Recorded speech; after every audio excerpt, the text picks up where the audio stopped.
We have been looking into clairvoyance, insight, spiritual sight, and psychic phenomena.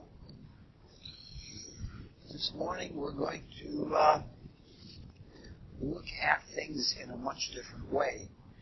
We haven't talked about insight at all. And so we're going to try to talk about insight, and it's going to be very different from what we've been doing in the last few days. And it's always good when immersing ourselves in things like psychic phenomena to go back to the mountain so that we don't get the swamp gases in our lungs. And so what this talk is going to be is exceedingly in the other direction than from the swamps. And there's a reason for that, because the talk that follows this will be on some of the darker kinds of psychic phenomena, and it's always good to present the positive side of things first and to buoy up our spirits so that we can pass through that and not be tainted by it or not be brought down by it. Much of what seems important and much of how we see things is relative. If we're in a house full of beings, each has a different set of priorities, and each sees things differently. It would be especially so for the children, because they have different values and their diminutive size. They see things very different. Pets would perceive and be interested in even more different things. Now, we're not trying to propound a relativism as a philosophy, even though there is a lot that is relative in the world, and it seems that the further you go into the realms of matter, the more relative things are. What we're trying to do is get at something very important about clairvoyance and spiritual sight, and that is insight. We've been talking about some of the phenomena of spiritual sight, but we haven't been talking about insight. Now, in reviewing these talks, we note that while most of the salient and significant points have been mentioned, one important feature has not been sufficiently stressed, and that is illusion. We've all been fooled by optical illusions. We can make one right on the board here. It may not be real accurate. We can make two lines that are the same length.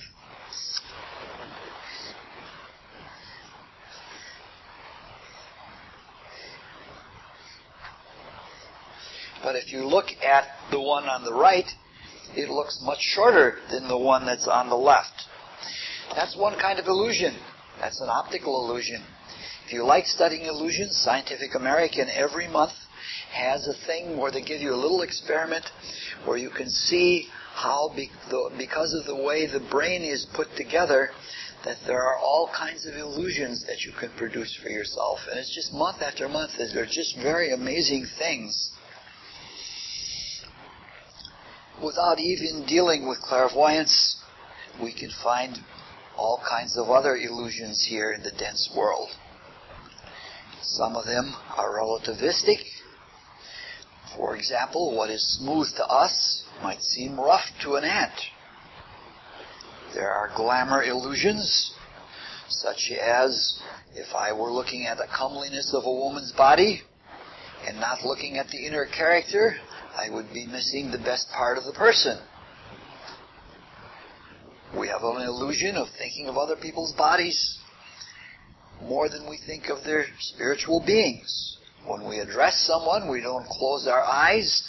We look at their body, and we think they are the being, even though it's only the very condensed personality.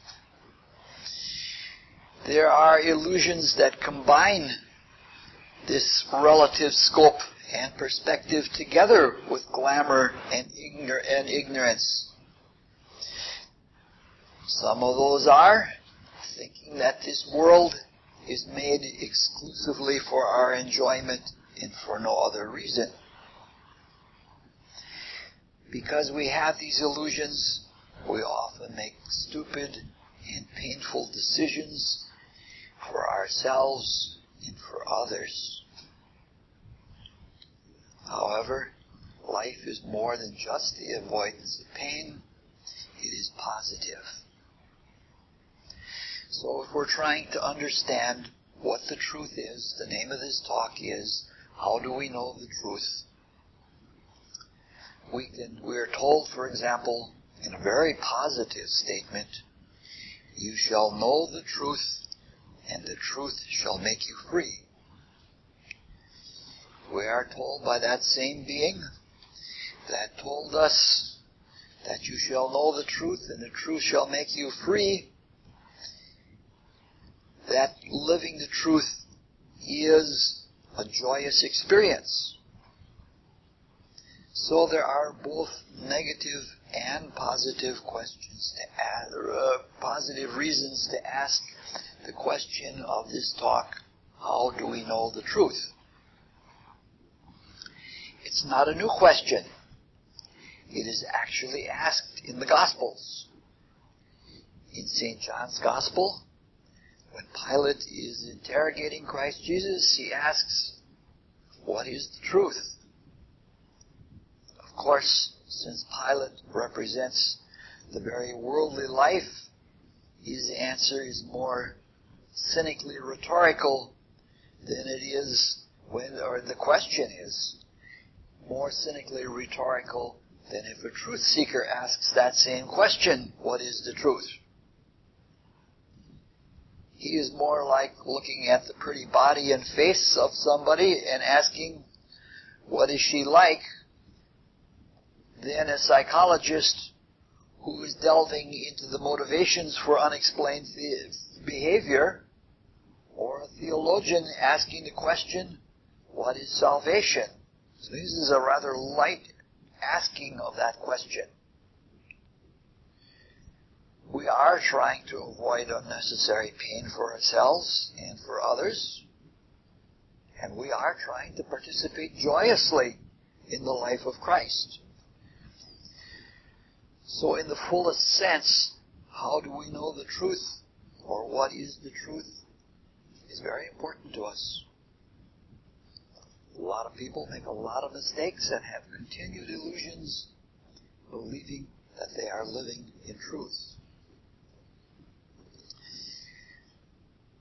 From what we have already noted, it seems that there are two sides to the experience of truth, just like there are two sides to a chain of mountains. It also seems, from what we have noted, that we are one-sided. We are unbalanced and incomplete with regard to the experience of the truth. For the most part, we seem to be preoccupied with form and matter, and we are negligent about life and meaning. Moreover, our material preoccupation is very selfish, perversely selfish, and hence it is biased and skewed.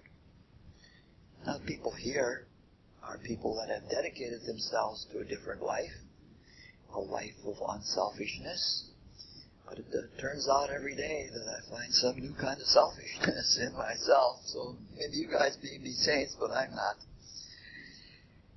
Hence, because we are so bound up in the way that we are, we're filled with illusions, and we have preconceptions, and we have misconceptions.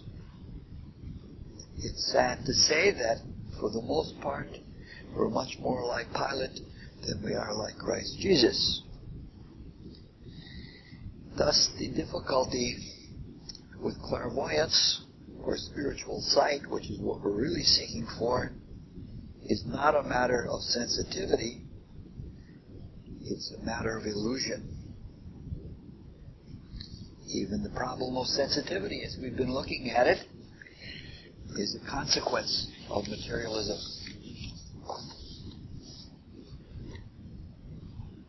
We're all immersed in experiences in the inner world every day, but we don't appreciate and experience them fully because of our materialistic misconceptions and our materialistic bent of consciousness. All of us every day are feeling things in the desire world. All of us can feel the energies as they work through our bodies. It's just that we get so preoccupied with the forms and the material things we have to do that we don't really directly perceive them. When Christ says in the Bible, "Ye have eyes but see not," it's a pretty good description.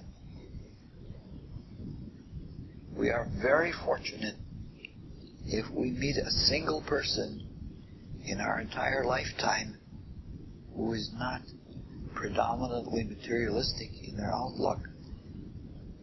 We do have spiritual views, and we know the spiritual worlds are a reality, but we keep looking at things from a materialistic standpoint. Personally, I have encountered various kinds of clairvoyance, different types, different degrees, but I have encountered very few truly spiritual people.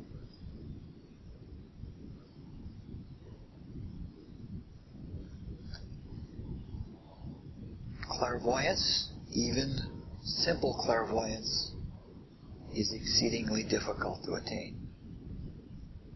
It takes some painstaking work, and it takes growing into it, but a good deal of it is just a matter of letting go of materialism, that kind of preoccupation, and fully experiencing what we really experience. If you think that's all just talk, just examine your attitudes and behavior every day when you approach new psychic phenomena. Let's get back to the mountain. If we approach the mountain range from the other side, not the material side, but the spiritual side, we have been presented with an answer to what is the truth. In one sentence, it has been given to us. And if we grasp that and held it in our being, it would allow me to finish this talk right now. You can go home and have other things to do. In St. John's Gospel, Christ Jesus says, "I am the way, the life, and the truth." Or simply stated, Christ says, "I am the truth." That's a profound statement. Profoundly deep spiritual truths can only be uttered by profoundly deep spiritual beings. If ordinary people like us try to utter a profundity like that, the reality of their meaning or those truths is incomprehensible to us. It sounds trite. For if I were to say, "I'm the truth," it would be more of a simple existential statement. Like, I'm the truth because I exist in my personal and spiritual being, and it wouldn't mean quite the same thing as when Christ says it.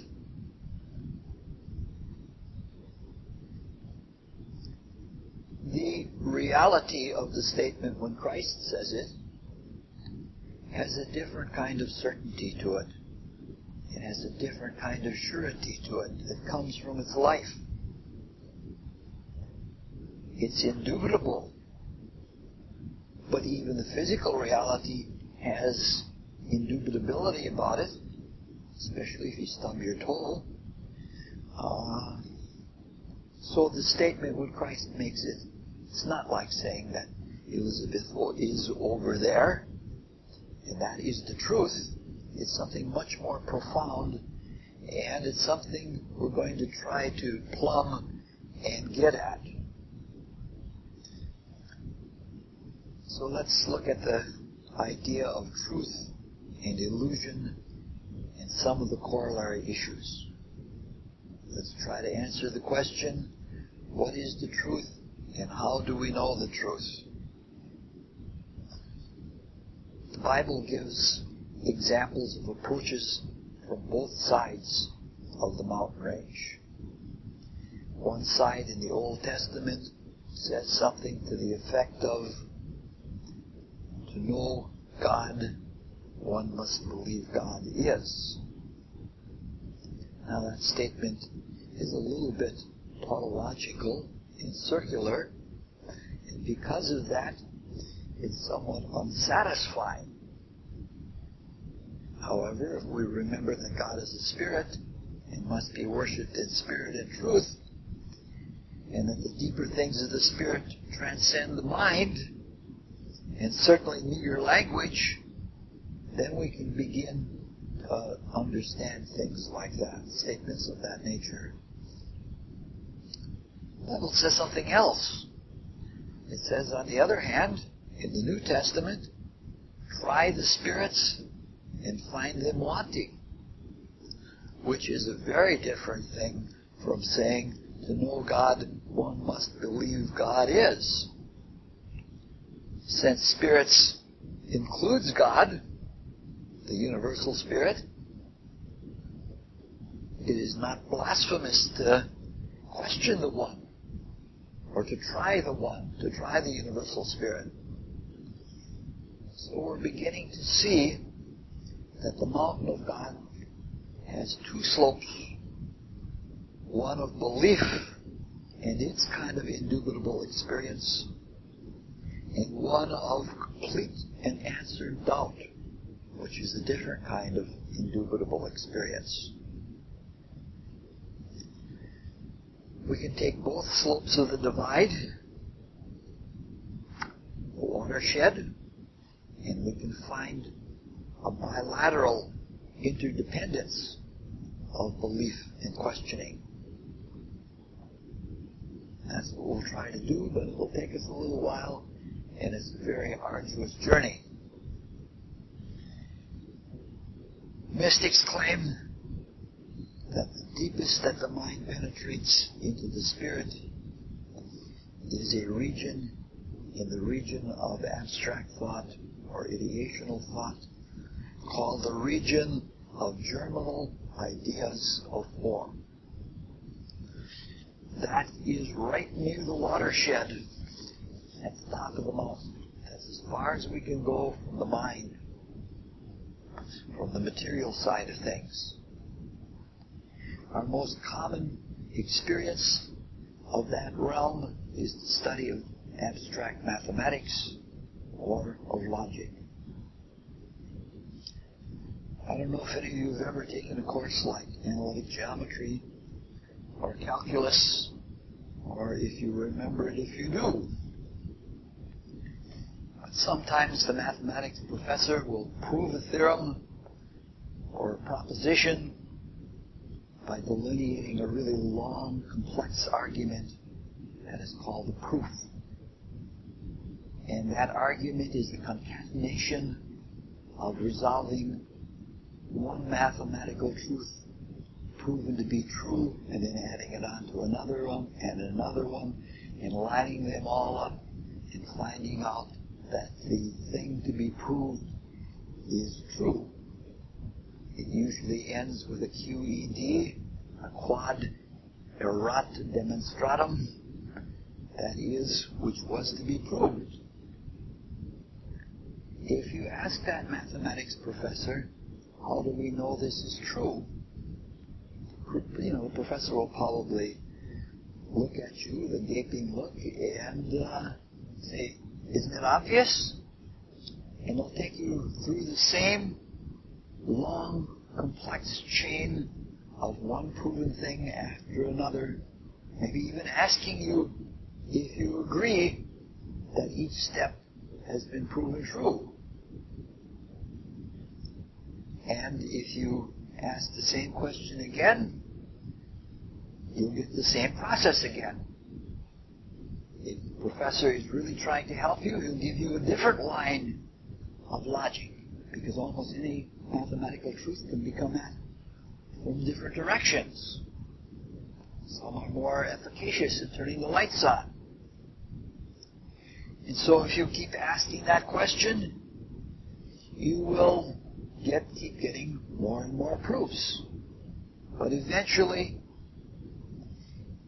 if you tell the professor, if you say, I see what you're saying, but how do we know that is true?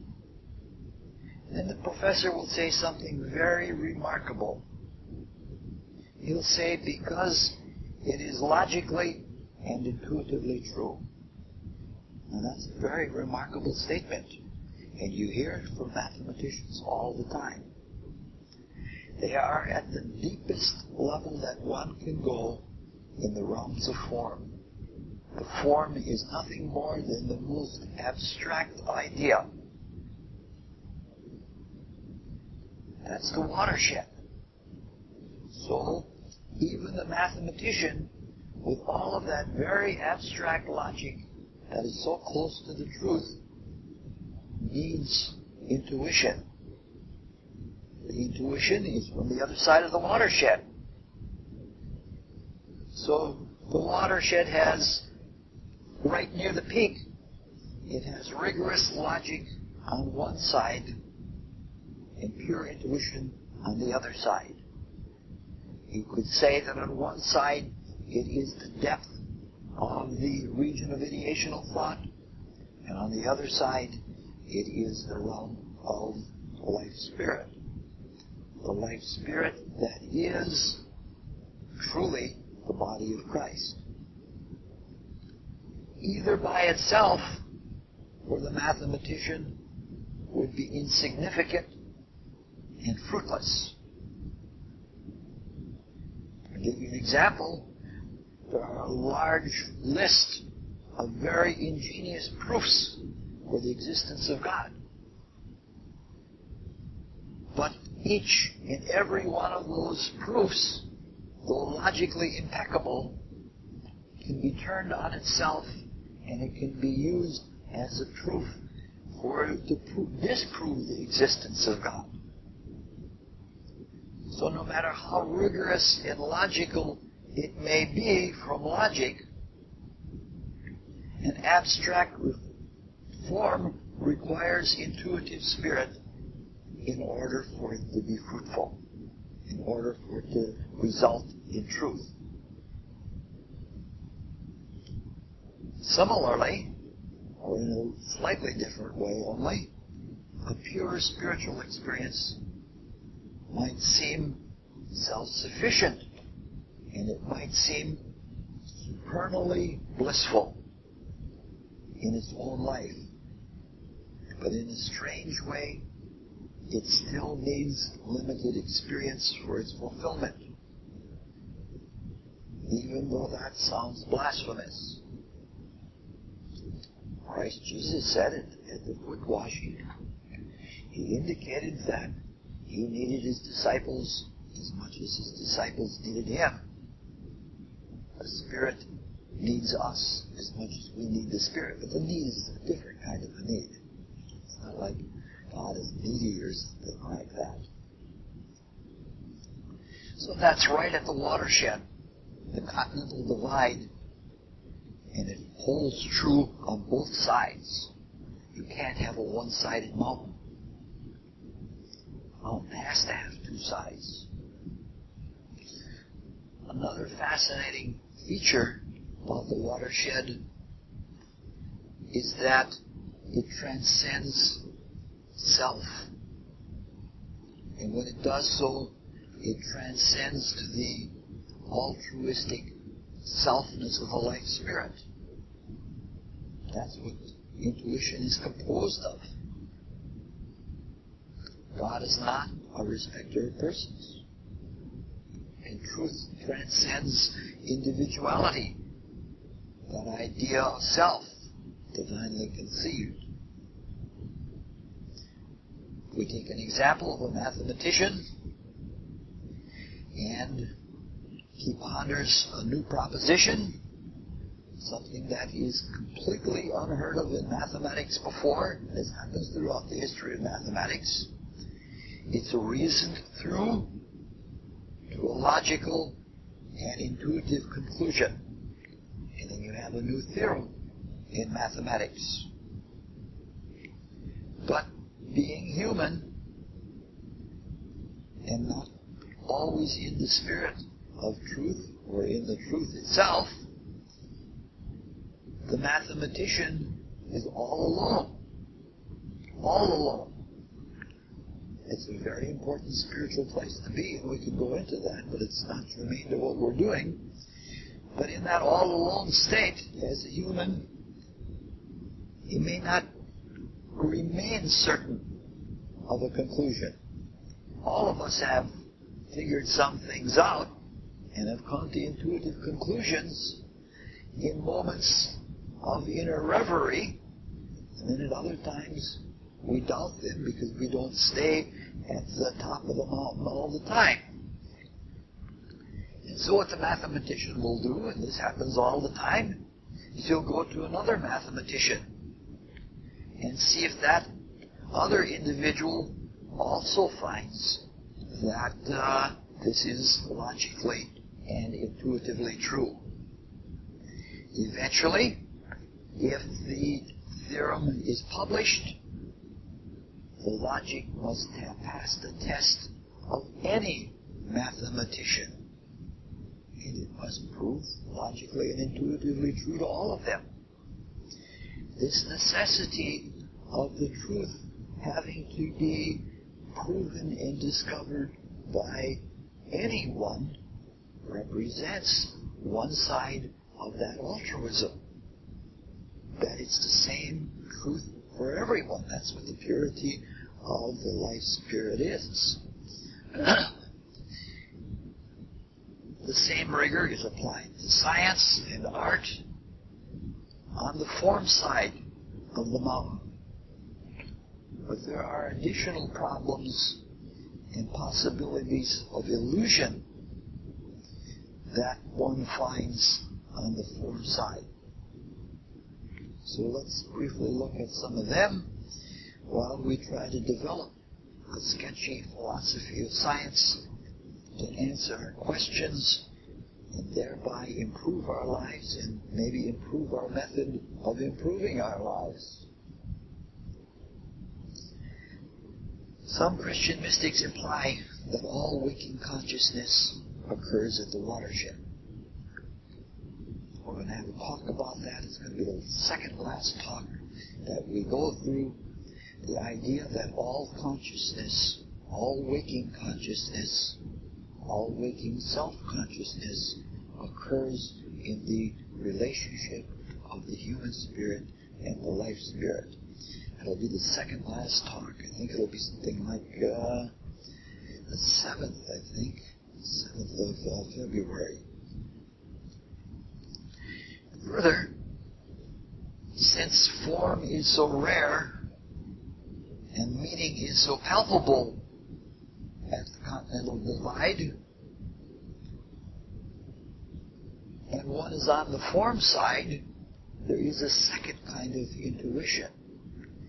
That is to say, right at the top of the mountain, and when you're at the top of the mountain, unless it's a pointy mountain, and it's very obvious if you're going along the watershed or the continental divide, sometimes you don't know exactly what is the highest spot. And near the top is as good as being at the top. So we're saying that even on the form side of the mountain, it's rare enough so that there is a kind of intuition there. In the region of ideational thought, which is also called the human spirit, or the home of the self, or the higher self, or the knower,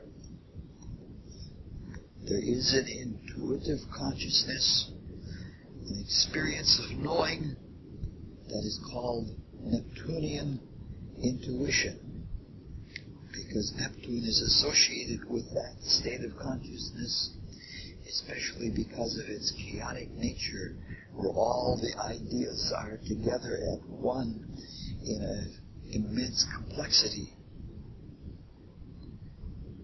Neptunian intuition is different than the pure intuition that we've been speaking about, in that with Neptunian intuition knows that something is true because it is right at the place where all of the ideas that hold the truth are connected together. And it can make connections between those things and know the principles holding the truth out of which that conclusion is formed.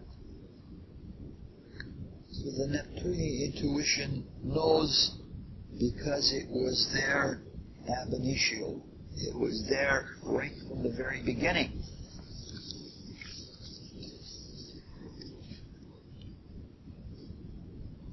For this reason, Neptunian intuition not only knows that something is true, but how it is true. It's in touch with the creative process, and it knows why it is true, because it's also in touch with the purpose and the principle and the truth. This facet of Neptunian intuition is important in terms of the philosophy of science, because one of the ways that science knows that knowledge is true is predictability.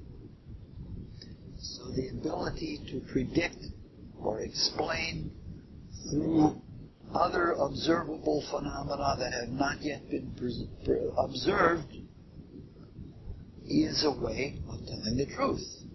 This is trying the spirits. And so the Neptunian intuition provides us with the basis to try the spirits. However, unless somebody is thoroughly imbued in science or the accepted cultural language used to express the truth, the Neptunian intuition can give us a problem, because the connections and associations that the Neptunian intuition presents us may be so different as to be unintelligible. That is to say, the connections are connections that no one would ever guess. They're predictable, they're provable, but you never guess unless you're in that realm and you know the whole language of that realm. It's like trying to understand mathematics or science and having never studied mathematics or science. The mathematician might just well be speaking Hindi or something like that when they start speaking their formulas.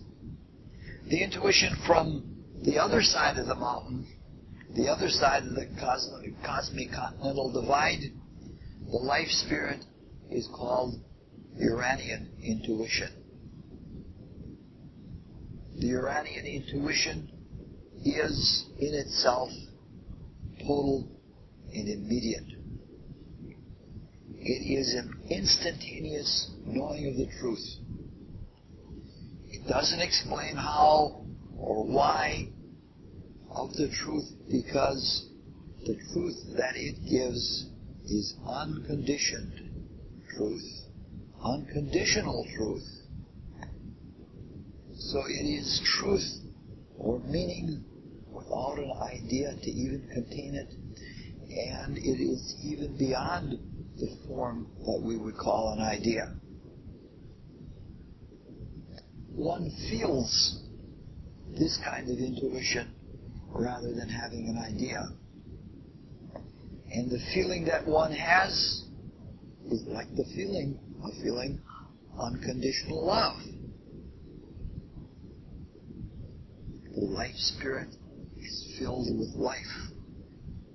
Therefore, any experience coming out of it has impelling character, impelled by life with a capital L. And so it is a kind of motive experience.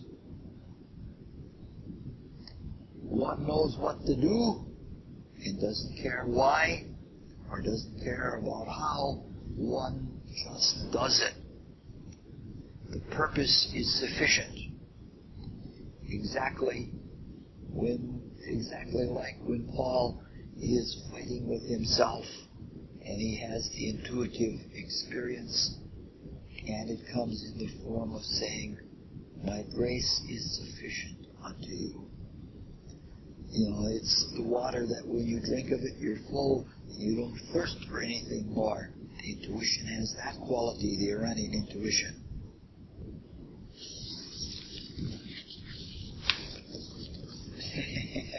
Trying to talk about profound things and have the papers all slip away from me. We get made monkeys of ourselves when we deserve it. In our earthly state, each of these intuitions functions very different from the other, differently. In order to experience Neptunian intuition, we must be capable of some degree of ideation, of experiencing general principles. That doesn't mean we all have to be mathematicians, or we don't have to be abstract painters. All we have to do is be capable of kenning the universal. Poets, everyday poets, conceive Neptunian ideas. And when they do, they make those rare connections that you would never expect. And wow, they're just beautiful when they do it. In order to conceive the Neptunian intuition, one must also have been able of perceiving the idea of self, or the divinely conceived idea of self, to know that we are born of God. We have to know that we are knowers of truth, that we are individuals. Without these things, Neptunian intuition is impossible, because the Neptunian intuition is a conscious experience of truth, of an idea or a blending of ideas. Interesting thing about Neptunian intuition is one cannot experience the Neptunian intuition about something without also experiencing a knowing about self, because that is the idea that connects the other two ideas together in that kind of intuition. If one has a sustained Neptunian intuition about self, an idea, it is called baptism of the Holy Spirit in Christianity. To experience Neptunian intuition, one must have a clear, unbroken pathway from the physical personality all the way through to the spiritual selfhood. That is how that intuition works. One must be exceedingly pure, and one must be aware in the realm of thinking, in the realm of feeling, the realm of acting, and in the realm of material form. For most people, that's a pretty rare thing. And Neptunian intuition is a pretty rare thing. Beyond creating mathematical identities, there are other forms of Neptunian intuition. As we've said, poetic insight is a form of it. Analytical psychology, when we get the idea of what is working behind somebody's desire nature, that's another form of Neptunian intuition. Sometimes, but not usually, because they're distorted and broken, people in mental institutions have Neptunian intuitions. They're often not associated with culture at all. They make connections between things that nobody else can understand. intuitions, as we now see, or we've probably known all along, do not originate in the personality. They originate in the spirit, either the human spirit or the life spirit. And the intuitions help us and fulfill our lives, but the purposes of the intuitions are not for human purposes. They are for divine purposes. The Bible says, my ways are not your ways. So even if it isn't for our personal end, we can make ourselves open to intuition. And we can ask for intuition, or we can present forms that are appealing for the Spirit to fill. Because the Spirit is so subtle and operates in the way that it does, intuitions feel like gifts from outside of us. That is because they come from realms that we don't usually realize are us. Christ says, know ye not that ye are gods? And so, when we get a creative intuition, a Neptunian intuition, for example, we think it comes from beyond us. But that is the real us. That's what we're trying to wake up to. So, we find this when we read poetry or prophecy or something like it. It has all these qualities.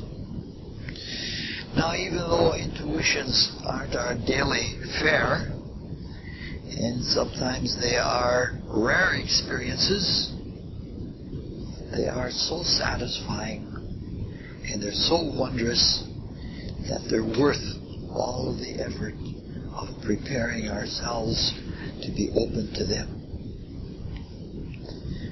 Since Neptunian intuition requires such composure, it's such an inward culture, which few of us do, and since our need is great in our darkness, there is another option that we have already mentioned, and that is the Uranian intuition, which functions very much differently from the way the Neptunian intuition works.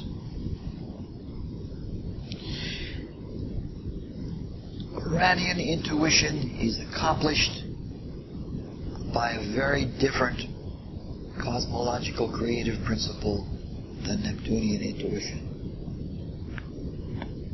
The Neptunian intuition is a direct projection through the lens of mind and through it into the lower vehicles. The principle involved in Uranian intuition is more like a short circuit, and it utilizes the reflective part of reflective projection. I have to be a little bit technical for a while, but the great seers of all mystery schools, the Rosicrucians included, claim that the spirit reflectively projects itself into matter. Since spirit has also been found by the observations of seers to be threefold, the reflective projections of the spirit into matter or the bodies are also threefold. To be extremely brief, the divine spirit, which is the deepest part of manifest spiritual being in us, the microcosm, or in God, the macrocosm, when it is projected through the mind, it is reflected into the chemical region of the physical world. Let's try to make a rough image here. This is both a lens and a mirror. And open-endedly on this side we have spirit, and on this side, limitedly and endlessly, we have matter. This is chemical region.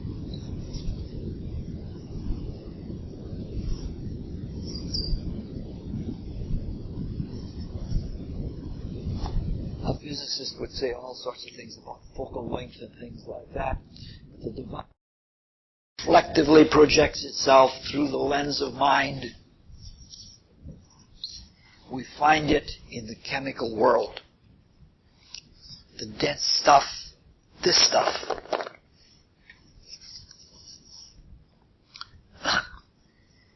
The will of the divine spirit is like the resistance of matter.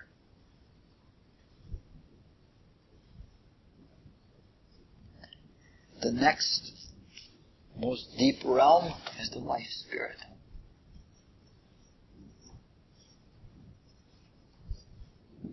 Right here is the watershed that we've been talking about between Uranian intuition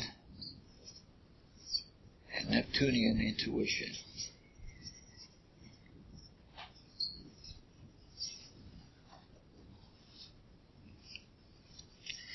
The life spirit has its reflective projection in the ethers, or the vital body. Similarly, the ideator, the human spirit, is reflectively projected into the desire world.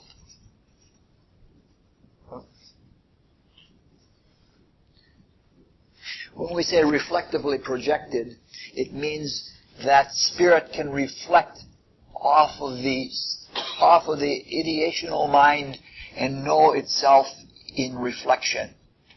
And it can project all the way through to the lower vehicles and maintain its character in an inverted state. So it is both a mirror and a lens.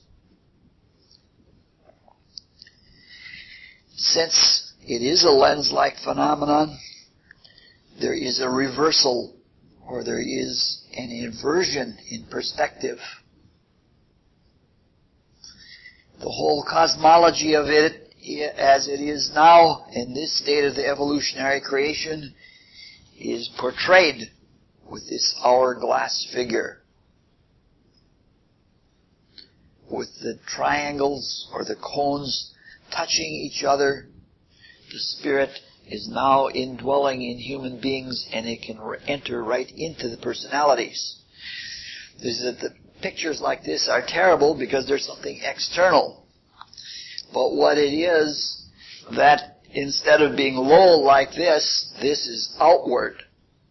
And deep within us is the lens, and the spirit is projecting through that lens. And this is why, since we're mostly familiar with our bodies, that when we have an intuition of any kind, it feels like it is coming from beyond us. It is coming from beyond the personality, but that is the real us, is the threefold spirit.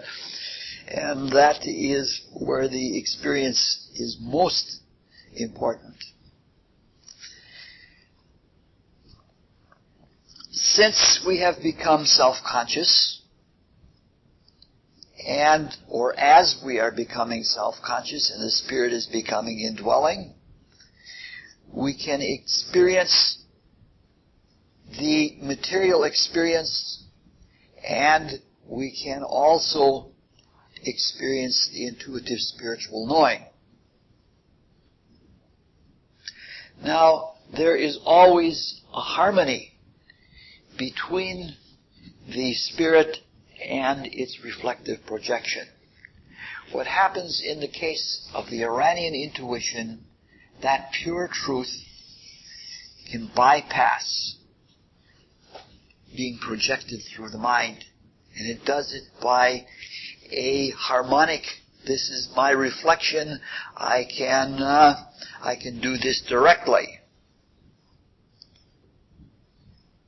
So if we have the proper development in our etheric vital bodies, we can know the truth, the same truth as when Christ says, I am the truth, we can know that directly.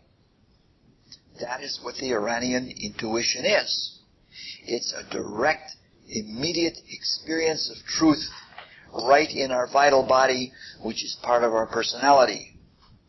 This is extremely important, because what happens is we often get tangled in the mind, and we often have desires that pervert to selfish ends. In the desire world, right up in this area, the higher regions of the desire world, we have a lower self. And that lower self it's a counterfeit of the real spiritual self. And so if we try to bring things through, as can sometimes happen with the Neptunian intuition, sometimes projections from the spirit through the mind become perverted. This is the gift of Christ, that we can perceive the spirit, not even conditioned by ideas, immediately in our personality. So that's really an important thing. But there are two important factors. We must attune ourselves to these impulses. We must learn to recognize them. We have to recognize them as being different from thoughts and desires. We have to recognize intuitions in the same way it is said we must recognize the shepherd's voice. And recognition, because it is so immediate, does not mean just listening. It means heeding them.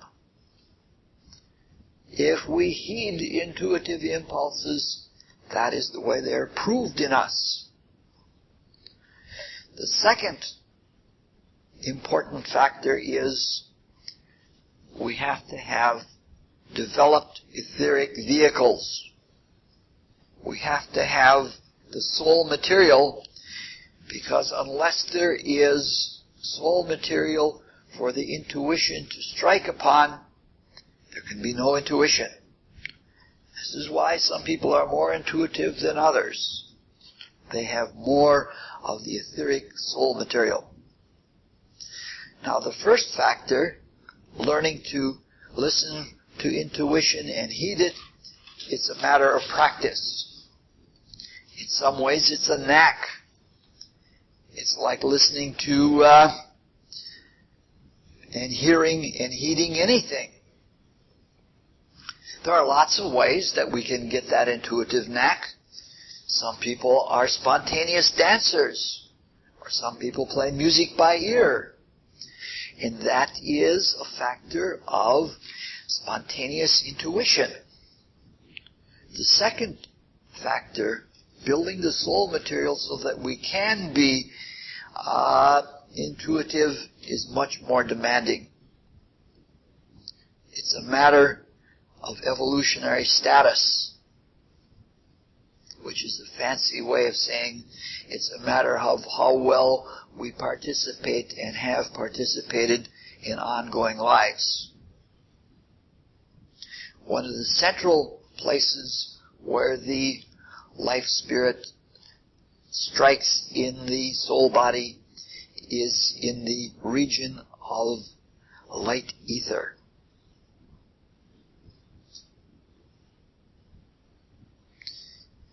A few talks back, when we were talking about the different spiritual bodies in a little sub-series called What is an Aura, we said that the light ether was responsible for heating and driving the blood and for sense perception in humans.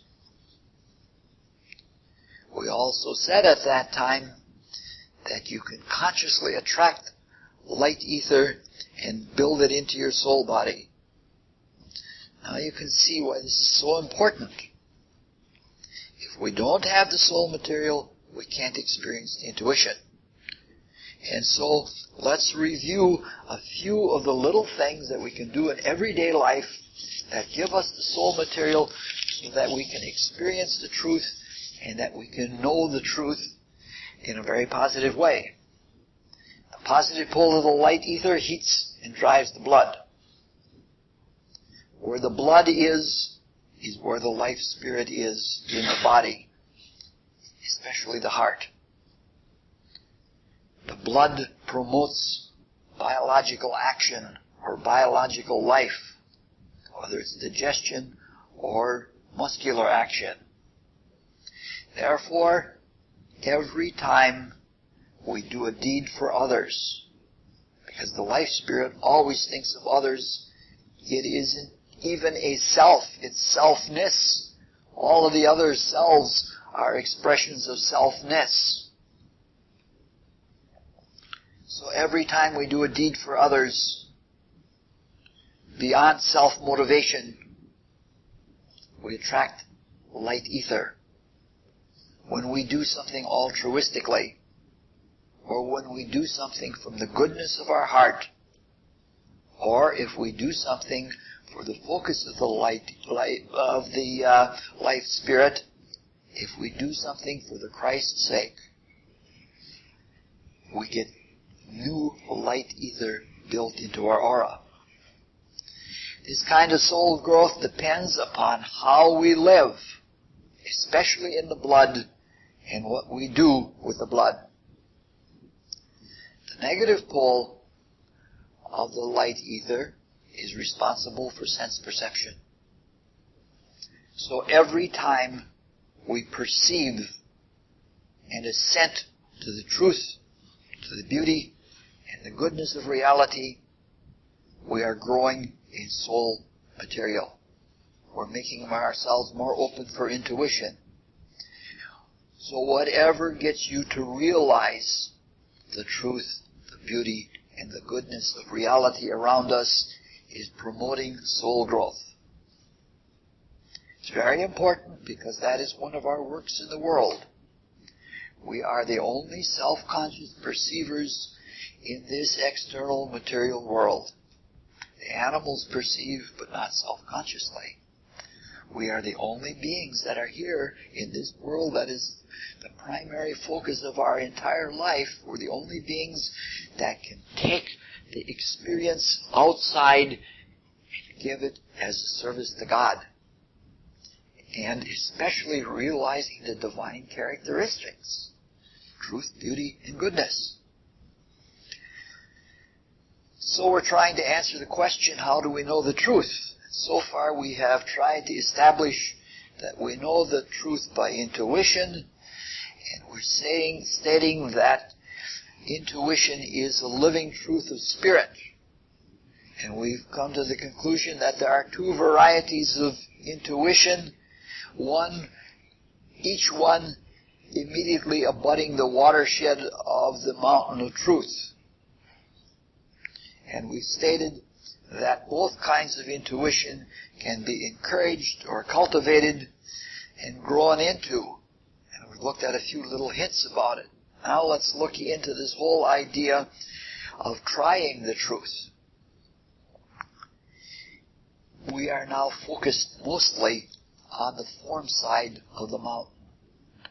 We're almost preoccupied with the form side of the mountain.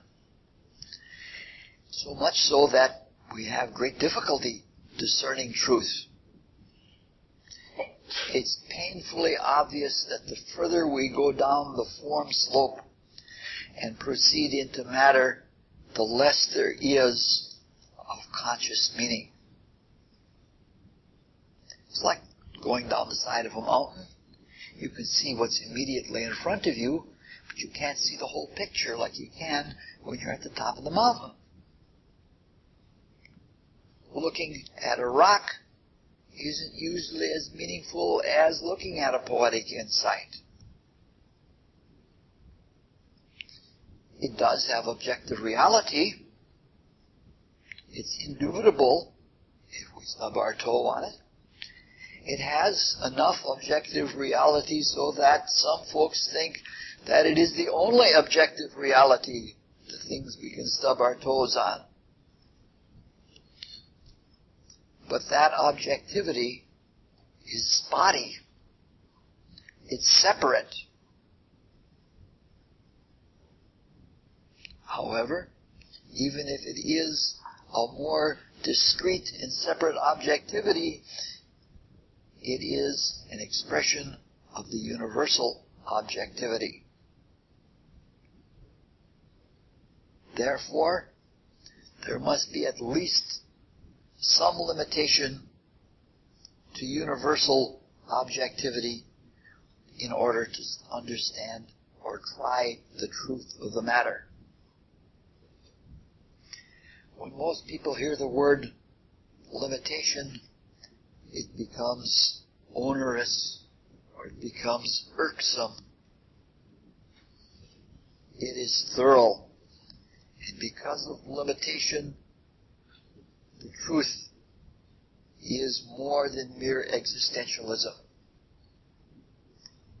Every day, science finds more fascinating manifestations of the Spirit by seeing and utilizing limitation. Consciousness is born through the struggle of spirit and the limits of matter. The experience of waking consciousness isn't always a real simple, effortless matter like intuitively knowing, or experiencing enlightenment like waking into pure meaning. It has a lot to do with form and limitation. Sometimes the struggle with limitation is prolonged and seemingly futile. We wonder whether our life here will ever be done. One might even say that the Spirit extends and knows its truth by testing itself in the potential of the unknown that is congealed as matter.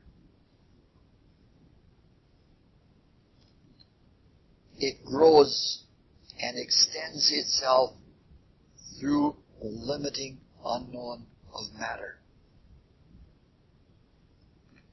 We have already seen that intuition in the more material realms is made possible by soul material built in this struggle with the limitations and the unknown nature of things.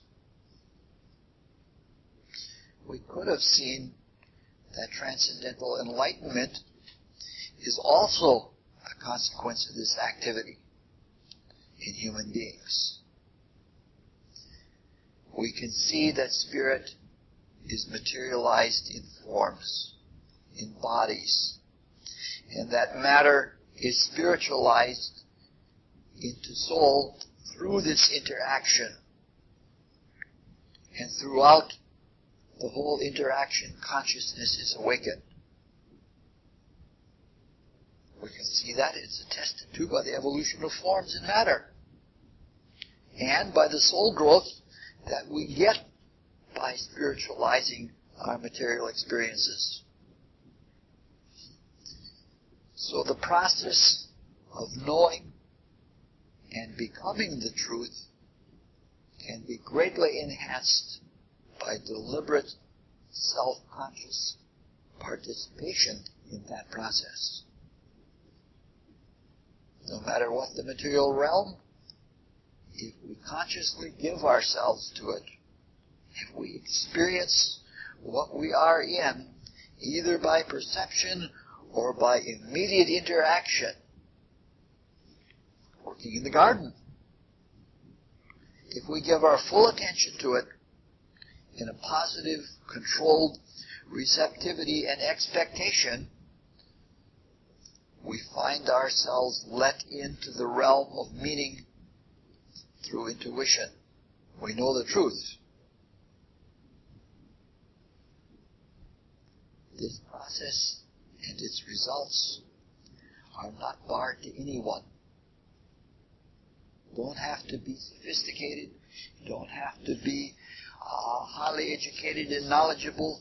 Anyone can know this. Now things get a little bit difficult and deep for a few minutes,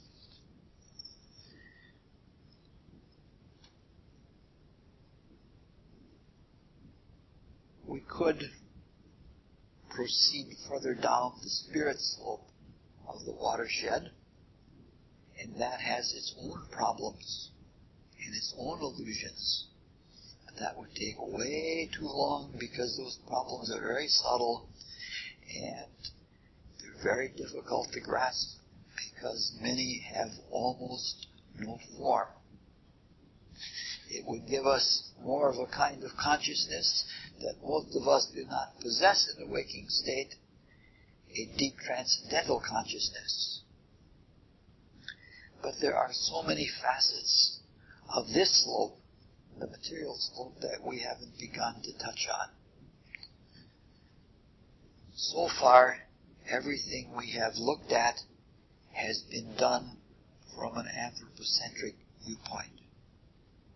We've looked at this whole process the way it happens in humans.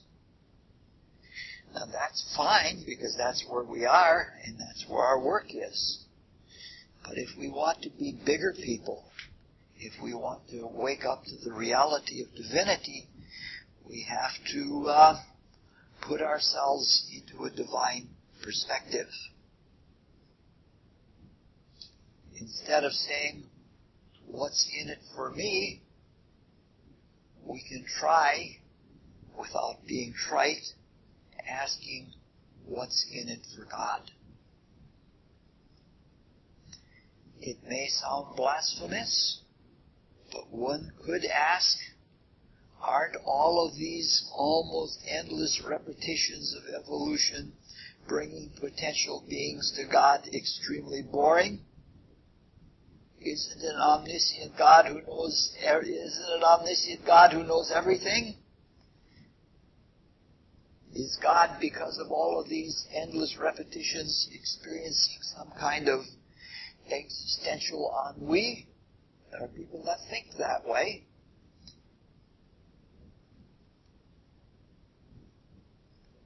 God is not, as the deist sees it, removed from all of this. As Max Heindel would say, God is closer than hands and feet. It's a matter of attitude to some extent. If we listen to or play a piece of music, many times it can still be enjoyable. And it can be even more enjoyable with each performance. A first grade teacher can teach many classes where the joy of reading and writing is brought into the consciousness of little children. And even though there have been many, many classes, that teacher can still find joy in it. On a cosmic scale, that's what's in it for God. If so, is that enough? It may sound blasphemous, but I think it's not. Even though the universal spirit enjoys itself in the creative activity, that's not enough. I have this view based on what is called, or what I call, Robert Frost's law. Robert Frost wrote, if there are no surprises for the poet, there are no surprises for the reader. Similarly, if there are no surprises for the universal spirit, there are no surprises for the creatures. We do experience surprises every day. And they are not just recognitions of what was there all along.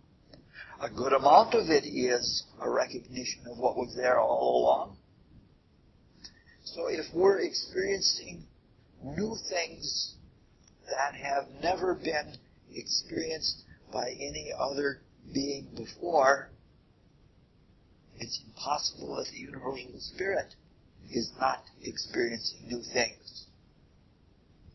Yes, in one way, God is all that is and was and is to come.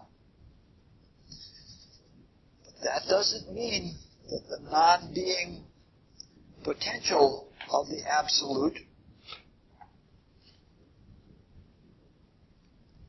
isn't also what is it. It doesn't mean that because God is everything that is and was and will be, doesn't mean that there is potential for that which is and was and will be to be more. I don't know how to say it. It's a very difficult thing.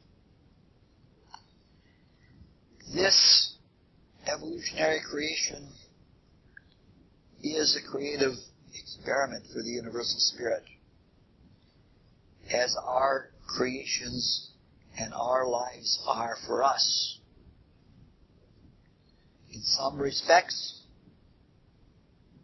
the creation is as much a wonder and a mystery for the universal spirit as it is for us, even though the experience of that is with the certainty of truth for the universal spirit. The experience is different, but it is still new. So how does God know the truth? The same way we do. In fact, it is through beings and creatures and creators in the evolutionary creation. This is the real thing. This is it. It wasn't all done in the spirit and we're just playing it out. It isn't a matter of insecurity. It isn't a matter of doubt. Because everything in the spirit is positive.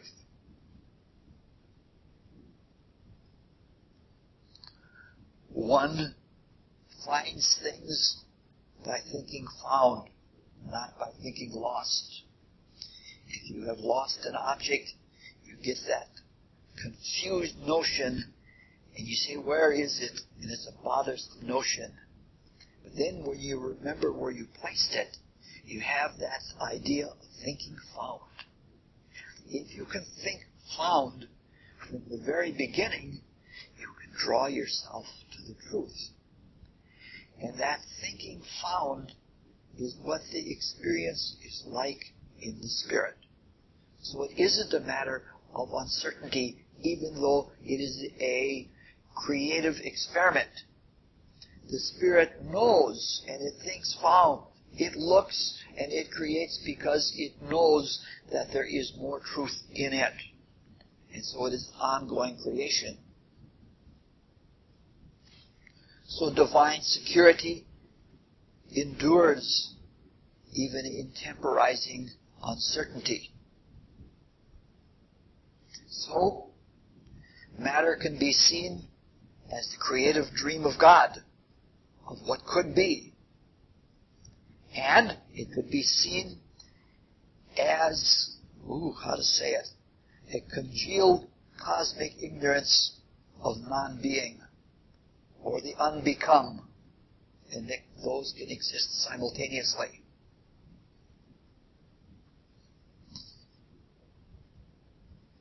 In the struggle of giving itself all out to the realization of the dream that it knows is good and that it knows is true, in the struggle of the spirit with matter, the universal spirit becomes, and within its being finds new intuition, finds new divine being. The struggle is every bit as real for the universal spirit as it is for us. But it is not a struggle without surety. So it is a struggle of realization. Of course, it doesn't have all of the resistance that we have. When we struggle, we're struggling against ourselves. The spirit can struggle within its own being without resistance other than necessary limitation. The chief differences between God in ourselves that are beyond scale are that we are vain, and we add a gloss of egoism that impedes us and gives us an insecurity that doesn't have to be there. A bird can fly for hours and hours, and a fragile butterfly can fly through big winds. And they do it because they don't have that gloss. They don't have that unnecessary resistance, that unnecessary illusion of an unnecessary way of selfhood, vanity.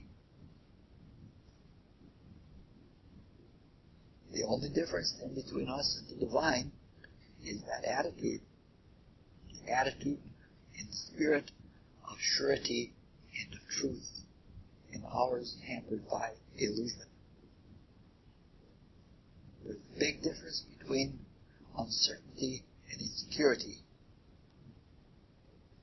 If creation is for real, if non-being is really unknown except in potential, it has a character of uncertainty.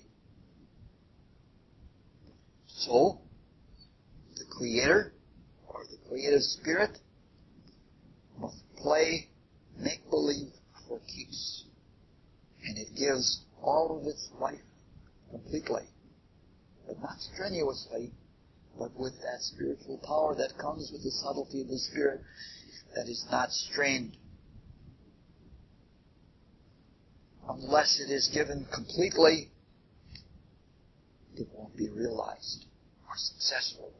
It is an all-out activity. If the spirit is anything, it is powerful.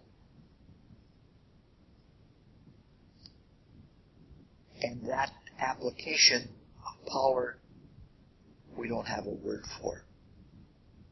We could say that the universal spirit is sincere, but that word, sincerity, is inadequate.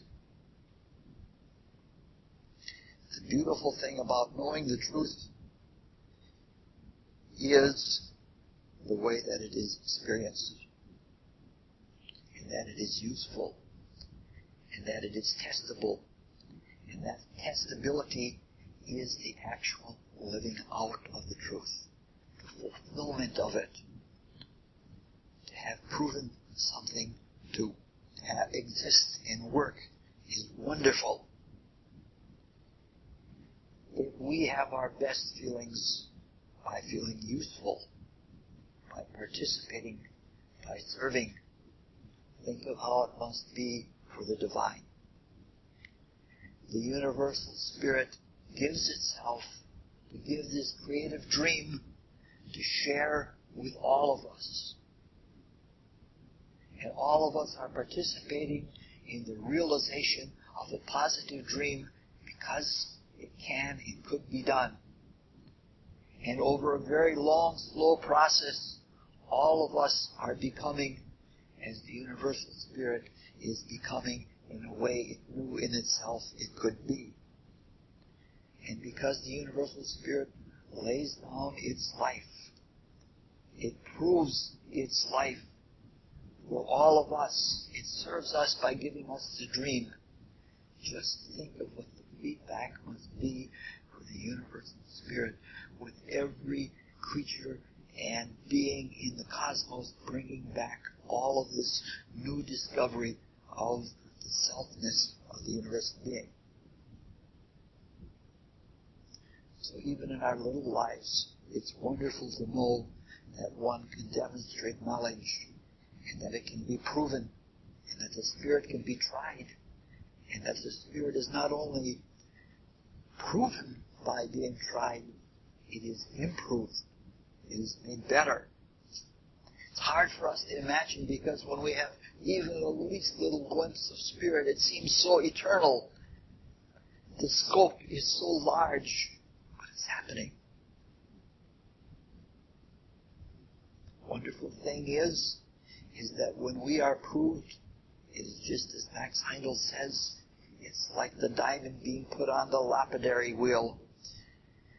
The ego is taken away from us. And for us to realize reality, we have to give it all with full sincerity. And of course, the unnecessary things have to be thrown off first. It's very much like Paul says, it's running a race. And when we're being proved, the first thing that has to be thrown off is that unnecessary gloss of egoism. It's very nice to know that all our illusions will be thrown off, and we shall know the truth, and the truth shall make us free. Let's close with the Rosicrucian student's prayer. O God, increase our love for Thee, so that we may serve Thee better from day to day. Let the words of our mouths and the meditation of our hearts be acceptable in Thy sight.